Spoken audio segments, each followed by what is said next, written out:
100%. He's the OG. He is. But He is. let me ask you this then: that why do people, right? Like Frankenstein, he kills the little girl. Mhm. Lugosi's, Wolfman's killing people. Freddy Krueger's killing people. Michael Myers is hacking people up. Why do you feel like they become heroes instead of you wanting them to die? That's a great question. I think that it's the way it's presented over the years. Like you mentioned and that scene was cut out, I do believe, and eventually restored, where Frankenstein throws the little girl into the pond. Hmm. Frankenstein never wanted to be created at all. You could see how sad he is. Boris Karloff does an amazing job of portraying confusion and sadness in the monster. Why am I alive? What is going on? How did I get here? And he doesn't even know how to speak.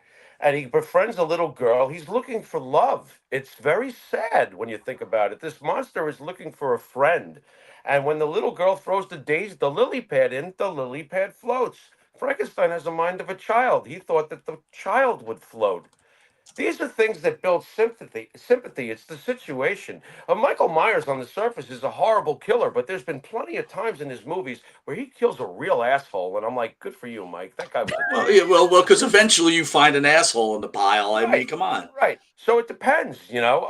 You also we live vicariously through these fantasies. Deep down, maybe some of us do want to go and hack somebody up.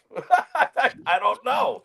You know. Something I think of on that way of thinking, do you guys like the Leprechaun movies? I Sure. like the first one, then the sequels. I'm just like, ugh, I Yeah, can't Oh, do dude, they're I both love good. them. I love them. In the hood, back in the hood, all of it. The space one, all of it. I love it. it. But here's the And thing. Jason X. You're right in the sense of how it's presented, because in the case of the leprechaun, he's doing all these horrible, horrible, horrible things to people. But dude, all he said is he wanted his effing gold, and these people steal his gold. They know it's not theirs. They don't leave it alone.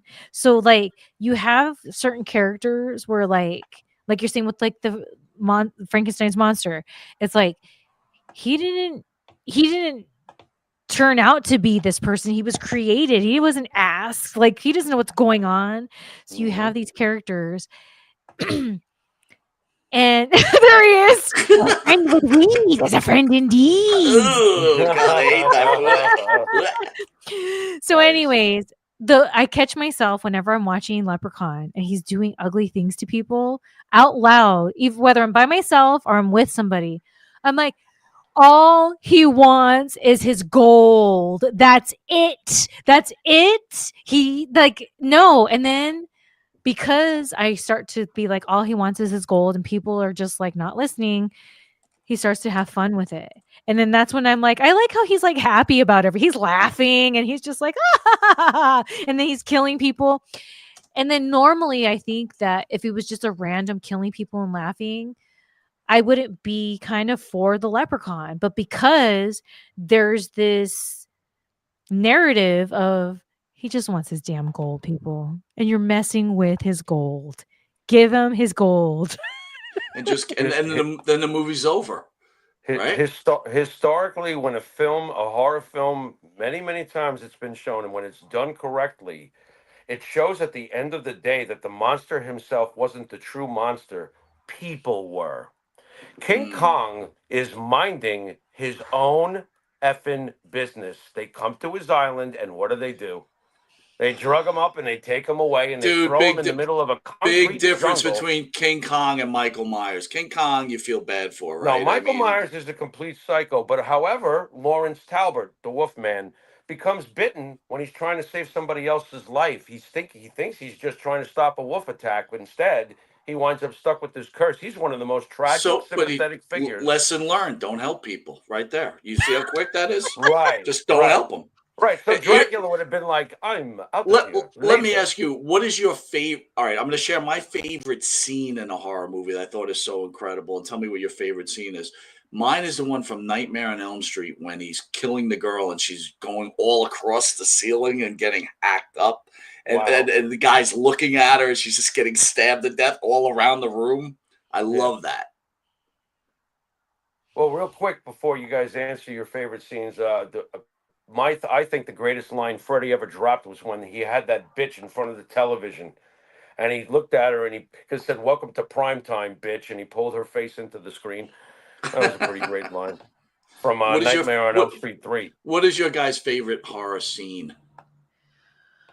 You know, going back to my favorite horror movie is Psycho. I knew it. Knew it. Nothing beats that scene where he goes after her in the shower. Oof. And here's the thing, years ago, I was in this contest called Miss Horror Fest, and one of the things that we had to do was recreate our favorite horror movie, but make our own spin. And I totally recreated that. So I stand by that. I think, and then here's the thing. To this day, I get a little sketched out when I take a shower, even here at home, especially if I'm at a hotel. And there was this time when I was in ECW, and there was a whole situation where I was at this hotel. I was with Kelly. We were also traveling with Test, CM Punk, Sabu, Kevin Thorne, and there was one other person, I can't remember who it was. And when we went into the mine and Kelly's room, there was like all this trash, like it hadn't been cleaned up, and then Kelly was like bitching about it. And at this point, it's like she was very new to the business. I think she was like 18. I don't know. And so she was like new to life, new to the business. And I was just like, okay, she's like, whatever. Okay, let her be grossed out. Like, I've been in worse. And then she goes into the bathroom. She's like, oh my gosh, Shelly. Oh my gosh. Oh my gosh. I'm like, what is it? I go in there. In the bathtub, this thick was a stream of blood. Went out to the floor, went out to the carpet, and stopped at the door. And so we freak out. We go to the front desk. We complain about it. And the guy's like, oh, no one's been in there for days. That's weird. Well, I'll put you in a couple doors down. Well, at the time, Kelly was secretly hooking up with Test and using me as the patsy. So she goes and sneaks off to go be with him.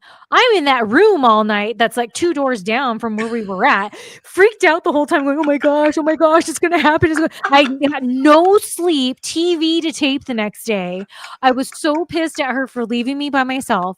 And then in the morning when we went to like leave, I saw that the door had that little like latch thingy. So it was kind of open. So I went in there. They didn't even clean it up. And I was like, oh, this is so creepy. So not only is that my favorite scene, not only has that traumatized me, not only has that stuck with me my entire freaking life, but I had that situation happen over there on the road. And I was like, dude, it can happen. So that's why too real. Too real. It's creepy. Let me ask you, since you brought a Test up, were you shocked about his demise? No. None of it. None of it. And it's so sad. By yourself. And I remember there were like, oh, a pizza, and like he was like, had a pizza delivered, and I get it because I mean they declared it an overdose, right? Yes. Okay. So my suspicion, sorry, the wine. I suspect that it was probably somas because in wrestling, the old cocktail is you take your somas and you eat carbs because the carbs kick in the somas. I know this because I used to be a soma head. So no judgment, been there. And so the pizza, and that's what I would do when I knew I had an off day and I was going to soma it up and just check out of reality and just whatever. Got to order a pizza, get my carb on. So that's why it makes me extra sad, but no, I wasn't shocked at all. And it's really fucking sad.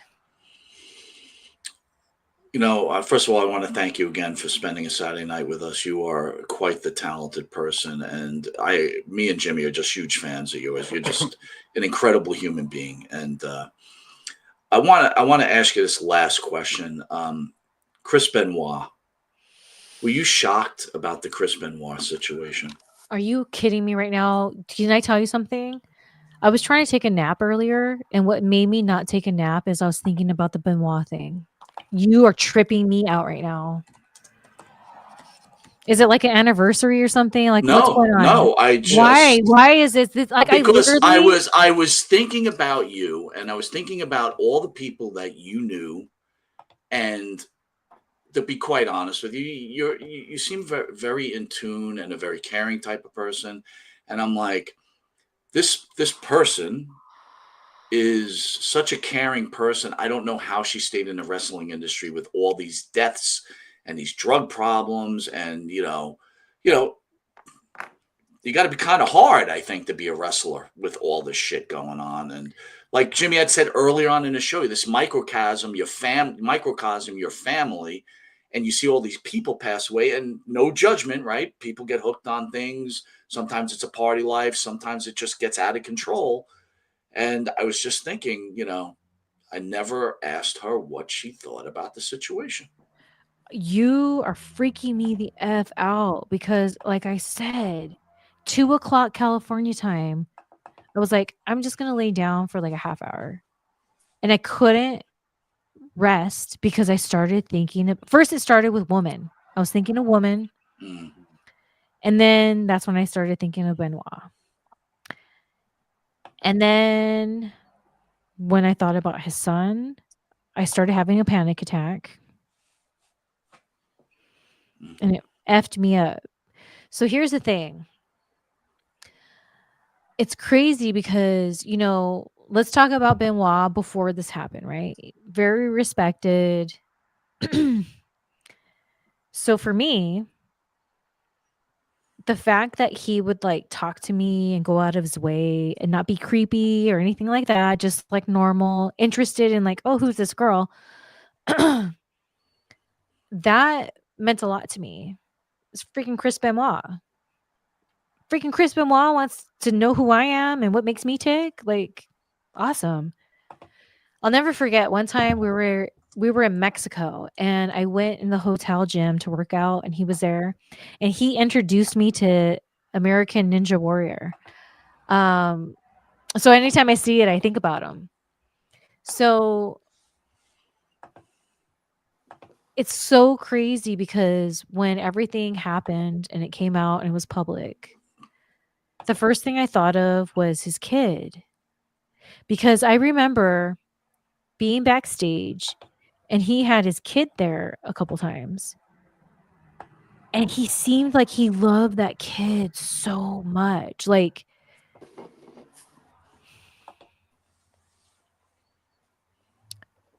so like I don't know, man. How do you do that? And that's what kept me up in my bed like hours ago. It's like how do you do that? Like I saw with my own eyes the dynamic. But then that happened. And then I thought like I know that they say it's the whole like CT what is it? CTE. Yeah, CTE. But like then I thought was he like on drugs and like I don't know, like I just don't know. And it made me feel so freaking sick. And then I started thinking of woman. I'm like, it was not just the kid, it was also her too. So like what happened in that heaven house? Like what happened? And I don't think we'll ever know. I don't think we're ever meant to know because whatever happened there has to just I hate to say it, die with them. But the thing that makes me feel so disgusted is the kid. And I saw with my own eyes the kid. It wasn't like, oh, the kid was backstage and he was kind of like resentful towards it. Like it was opposite. It seemed like I don't know what their story was with having the kid, but like it seemed like the kid was like a special being to him. Like there was light there. So how does that happen? I don't know, man. I don't know. It's so effing crazy you bring this up. Well, Shelly, I want to thank you again, and thank you for all you do for us. You're an incredible human being, Jimmy. Want to hit it with the Pharaoh's final question and send us out? Sure, why not? Real quick though, Mike, you didn't ask me what I thought was the greatest scene in the history of horror films.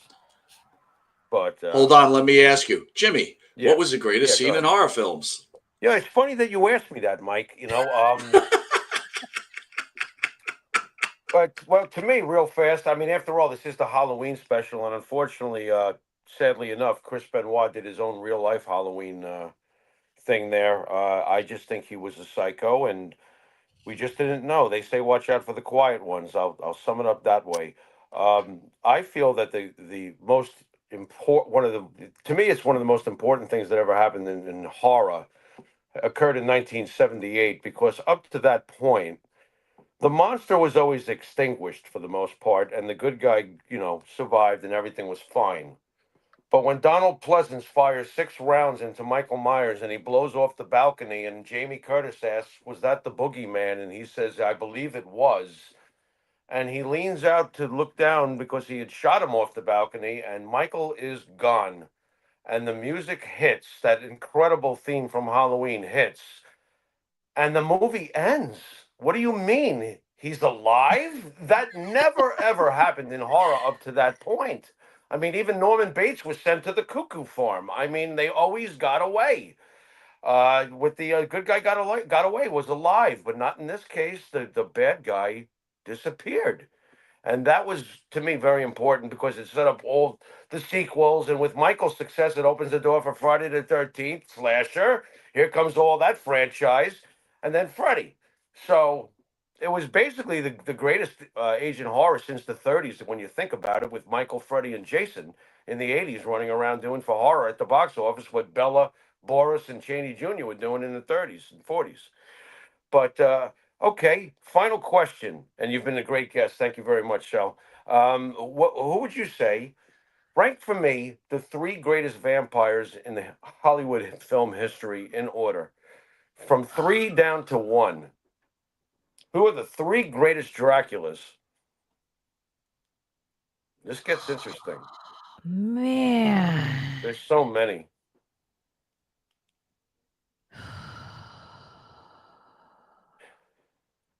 Why would you That's do this rough. to me? Well, hey, it was the Pharaoh's final question. I mean, I'll give you my answer. I mean, you may agree or disagree, but from 3 down, 3 might surprise people, but I feel that Gary Oldman's portrayal was actually incredible in Coppola's Dracula. Uh, it's probably the most faithful to the original novel, and it's a very complex Dracula. Christopher Lee is the obvious to me number 2, and of course Bella. But I'm not sure where you stand with vampires. You may throw me a curveball and tell me that the vampire in Van Helsing, which was a great movie, could be the vampire. No. Hey, he was um, good. he was good, but not the best. Um, Jeez, man. That Gary Oldman, like, he really, especially because my age when that movie came out. Hmm. But then you got Bella, and then, oh. Gangrel. Just kidding. And then, even though he wasn't a Dracula, you got Kiefer Sutherland as David on Lost Boys. Like, he Mm, was really good because okay. he So you want to befriended just make it the Michael. you want to just make it the 3 best vampire? Your 3 favorite. Do your 3 favorite. But you know who else? Not movies, TV, good vampire, maybe you guys will disagree, on Buffy the Vampire Slayer, Spike. Do you guys know Spike from Okay. Buffy? He was really Well, good Buffy too. was groundbreaking television show for horror. Like, So he was really good. I know everyone was supposed to be about Angel, but F him, it's all about yeah, Spike. He was a good yeah. vampire. There's grandmas Um, out there, great grandmas that are yelling Barnabas Collins right now from Dark Shadows. So um, I guess I'll go with that. My 3, let's see. Okay. You know what? Because here's the thing. I don't know where to place. There he is. See, he's so oh, he was good. great. He's Oh, he so was. Yeah, good. he was. He was He was. so good. Because here's the thing. All of the dudes I mentioned, make it believable. That's the thing. They make it so believable and they are likable. They're so charming and believable that you want to like them.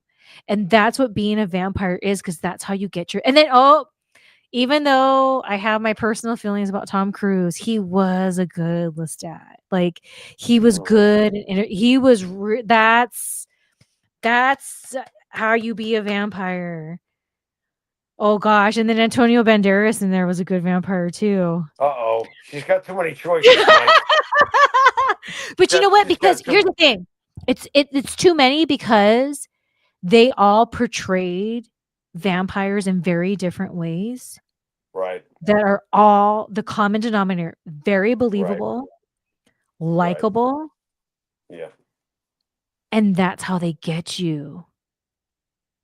Look at those two lovers. Hey, by the way, guys, I got to tell you, if you have a chance, there's a movie that just came out about a few months ago called Sinners. It's on HBO. Great vampire movie. Unbelievable. Nice. Hey, what about the vampire from Salem's Lot, Mike, back in the day? Well, that creeped me out, man. That was that movie creeps me out.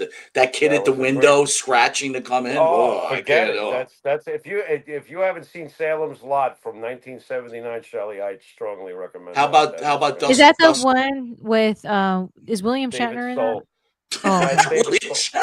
No, William Shatner's in this really weird movie that I won't watch again. Let me bite you. No, it's not a vampire. Now they think it's not a vampire. I think it's more of a Illuminati movie. But like, he was in this movie back in the day. I can't remember what it was called. I never want to watch it again. Too real. Too real. How about Dusk to Dawn? Dusk to Dawn, right? Oh yeah! It's a badass movie. That's a good movie. That's a great. Oh my movie. gosh! You know what though? We can all. I'm sure. At least I think we can all agree that at the end of the day, there's a Babe Ruth of Draculas. There's a Hulk Hogan of Draculas. There's a prototype of Draculas, and that man's name was Bela Lugosi. I think you're right. That's that. Even though, what about Once Bitten with Dick Cage? Oh my God, I love that movie. It's such a good movie. How could we not mention George Hamilton? Love it. George Hamilton, Love at First Bite. Another good movie. That's a comedy. Oh my gosh. I do not drink wine, and I do not smoke shit. And then, have you guys seen Blackula? Yes, of course. That's a good one too. God, that's a good one too. Blackula is a great movie. There's the point is there's so many because they all have different interpretations and they're all so good. That's what it is. Go watch your vampire movies out there, people. You're missing out. All right. Shelly, thank you again. You're incredible. Jimmy, you want to send us out? Absolutely. Happy Halloween, folks. Although, Mike, I think we'll be back one more time before Halloween. But you've been watching the Monte and the Pharaoh Halloween special with the awesome Shelly Martinez. Incredible. Until next time. Boo. Couple things I want to cover, Jimmy. Yeah. 500 level has now improved on the M&P code. Now go to MP30 for 30% off. Jimmy, I got to tell you something, right? I was at the beach, again, 500 level. If you guys haven't looked at the shirts, right, go to the website. It's incredible. And I got to be honest, right? So it was a little chilly today. I brought the dogs to the beach. I was off work for the Jewish holidays, today. right? It's cold. It was cold, but I have from 500 level, I have a Roman Reigns sweatshirt. Now, usually sweatshirts are not always the nicest fabric, unless I'm into really nice fabric because I just don't like things up against my skin. So usually I'll get thinner type of shirts, but this is a heavy sweatshirt. The fabric, unbelievable. And you're going to get a deal at 30% off, Jimmy. I mean, my God, it's a no-brainer, guys. I am telling you, once you get one shirt from them, you'll get 50. I guarantee it. And They're they've got so all the sports. comfortable. Yeah, dude, tell me what you think of it, Jimmy. They're so comfortable. I got to get a long sleeve now. I'm telling you, I got to, because it was chilly today, especially for a guy who's been in Panama City Beach the last 2 years. It was chilly today, and I love the material. It's so silky. Is that the right word for it? I don't know. No, It feels absolutely, dude. it's so comfortable. So yeah, I got to get myself some leveled long sleeves. That's for sure. And 30% again, off. it, No it brainer. doesn't. They got plenty of wrestling stuff. They got baseball Yeah. stuff. They've got football. They got everything, dude. MMA. They got it all, man. And I'm telling you, it's very high quality. Again, 500 level code MP30, 30% off. So if a Nice. T-shirt costs you $20, That's what's huge. 30% off on $20, dude? It's enough. 10 plus another 20% tacked on top. Not much. It's a steal. It's a steal. I agree. I want to remind everybody too, the Monte The Pharaoh show, hit the QR code, be willing to check out our shows on YouTube, where we got almost 24,000 subscribers. Go to our Facebook page where we're approaching 27,000 subscribers. And again, if you feel like donating to the show, please go to the Monte The Pharaoh webpage, hit donate. Helps us bring in more guests. Trying to entertain Jim. We've got the big event coming up, so a lot of good stuff happening right now.